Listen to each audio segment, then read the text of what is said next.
My name is Jackson Funganyi. Thank you very much, everybody listening to us today. In the studio, I'm joined by Sudanese activist Rudwan Dawood, who was in the news recently for having been arrested by the Sudanese government in Khartoum, and the charges were that he was organizing a protest. Rudwan, I welcome you and thank you for coming in today. Thanks. I'm glad that you're safe.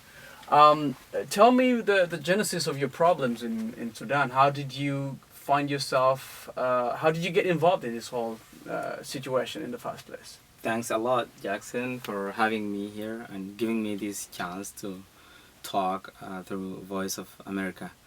I was in Sudan first because of my activities with Sudan Sunrise.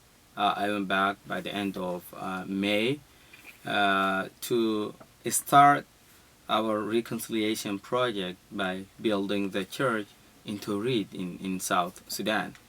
And then after we started the project, I decided to go to the north to renew my passport and also for a short family visit. Okay, can you explain to our listeners what Sudan Sunrise is? Sudan Sunrise is an NGO. No. Yeah, Go sorry. ahead. It's kind of a little. It's brushing a little bit. Okay, thank you. Sudan Sunrise is an NGO, non-profit organization. We work for reconciliation and also social peace and make peace between people in Sudan and also South Sudan. And I have been volunteering with Sudan Sunrise since 2009, and we did build Manud Ball School in Warapi State, and also we started Lopez Lomong Church in Eastern Equatoria in South Sudan, and also now we have many projects. One of our important projects is the church or the Reconciliation Church in Tori. Okay, and you mentioned Manut Ball, this former NBA player who passed away, I think, 2 years ago. But Sudan Sunrise, is that a Sudan-based organization or it's in the USA? It is an American Sudanese organization. Okay, so led by Sudanese in the diaspora, like yourself. Sudanese and American, yes. And part of your project is this reconciliation project. What is the reconciliation project? During the time of the war, there is many negative things happen between the Sudanese people. Like as an example, the government have used our people, especially from Darfur, to come and fight against their brothers in the south. And now by building these churches and schools, we are making reconciliation, and also we did apologize during the Independent Day. We did apologize for the people of South Sudan. Behalf of the Sudanese young people, we apologize for all of the past time. Okay. You're from northern Sudan. Yes. You're from Darfur. Yes. So that is technically in the north.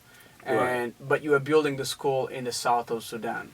Yes. Building the schools in the South Sudan is just kind of repaying some of what Manud Ball did in the past, because he have helped our people, the Darfurians.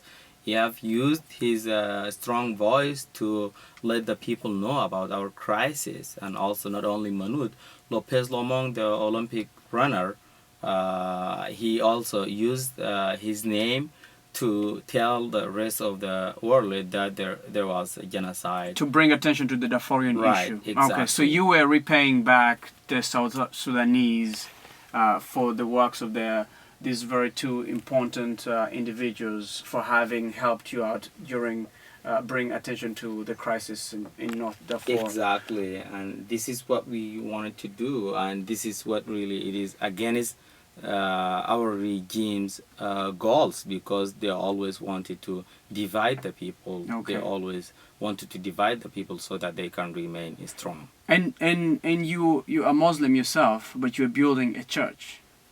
Yes. That speaks to a religious the religious dimension to the conflict or to the violence that has happened, that has plagued that region historically and still continues to this day. As a Darfurian yourself, can you tell us a little bit about what's going on in Darfur right now? Yes, but before that, I want to mention that the church we are building now, it was destroyed by our people. Okay. Not only this, but When you say our people, you mean the northern Sudanese? Northerners. Okay. Yes, yes, and that is why we are going to rebuild it as a part of the reconciliation. Going back to Darfur, unfortunately, it's still our people, they are suffering, and there is still genocide going on. And yes, the international community, they have done a lot, but it's still our people they need more help. The people are still suffering, and every day the children are dying, the women are suffering. So we still really need a very strong action. Okay. So taking you back again, the genesis of your travel here in the USA, you go back to South Sudan to rebuild the church. As a reconciliation overture. But then when you're in South Sudan, you decide to go back home in the north to get your passport renewed. And then what happened? Yes, that was my main reason. But when I was there, I couldn't really stop myself from involving at the protest, especially the peaceful protest. I live in a very poor neighborhood, and all of the people in our region in Khartoum, they came from a very marginalized area like Blue Nile and Nuba Mountains and Darfur and the other marginalized areas, and they really don't believe honestly in the non-violence. They think the only way to change the regime it is through the power of that weapon. And that is what actually our president said. He said we took it with the power of gun. If anyone wanted to change this regime, he should come with the power of the weapon. Okay. But for us, especially in Griffin movement, we believe in non-violence, and we have been working through the non-violence to change the regime in a peaceful way. And yes, we had a little bit difficult time first to convince the people to involve in this peaceful protest. But by the end, we did it, and we were preparing ourselves for a very big peaceful protest in the 3rd of July. But unfortunately, before we even started, I got arrested with some other activists from Grifna. Okay, so just to take you again a little bit back to explain to our listeners what Grifna is. It is a non-violent student or youth-led movement in northern Sudan that has been working since for almost 10 years now. Just explain to us a little bit about it is we established Grifna since only 2009, and yes, we are a non-violence movement, and it is really very difficult in Sudan to believe in non-violence because violence is everywhere in our culture, in our daily life, even in our families. We believe in violence, but now as a movement, we want to change this kind of beliefs. So that is why we are working through the non-violence. And Grifna movement, it is not only a political movement. We are not only looking forward to overthrow the regime, no, but we are looking forward to even change the social system, to change the way the Sudanese people think about each other.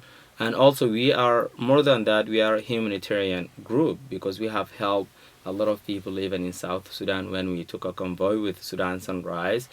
And we do a lot of humanitarian things, but we are well known with our political activities. And now we are gaining more members every day. And even when the judge, after I got arrested, when they tried to identify Grifna as a terrorist group, people were laughing because everyone knows Grifna is a humanitarian group, is a peaceful group.